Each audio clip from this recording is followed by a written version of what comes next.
नमस्कार साथियों, आगे बढ़ते हैं और हम बात करते हैं एनसीईआरटी क्लास 9th साइंस कक्षा 9वीं में एनसीईआरटी साइंस से विज्ञान से आज का हमारा महत्वपूर्ण प्रश्न है।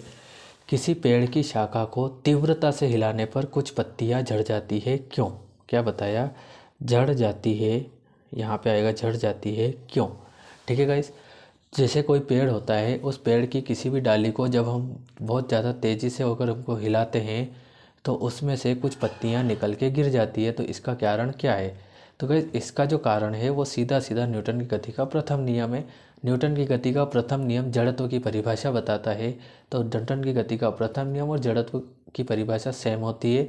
न्यूटन की गति का प्रथम नियम क्या कहता है? यदि कोई वस्तु स्थिर है तो वो स्थिर रहेगी और कोई गतिमान है तो गतिमान रहेगी, जब तक कि उस पर कोई बाहरी बल नहीं लगाया जा सकता है।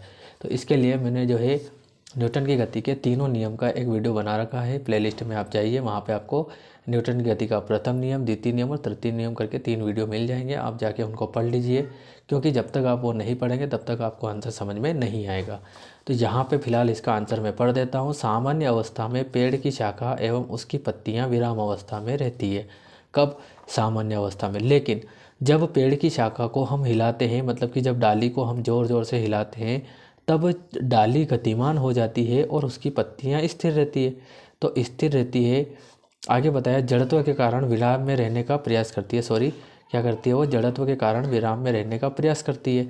इस कारण पत्तियों पर एक बल लगता है, जिसके कारण पेड़ की पत्तियां टूटकर गिर जाती है। ठीक है गाइस, तो ये है आपके क्वेश्चन इस क्वेश्चन का आंसर। लेकिन ये आपको समझ में तभी आएगा जब आप न्यूटन की गति का प्रथम नियम देखेंगे। तो आपसे रिक्वेस्ट है, आप एक बार प्लेलिस्ट में जाइए और प्रथम नियम को समझ लीजिए। ठीक है गाइस, मिलते हैं अगले वीडियो में अगले क्वेश्चन के साथ। तब तक के लिए थैंक यू।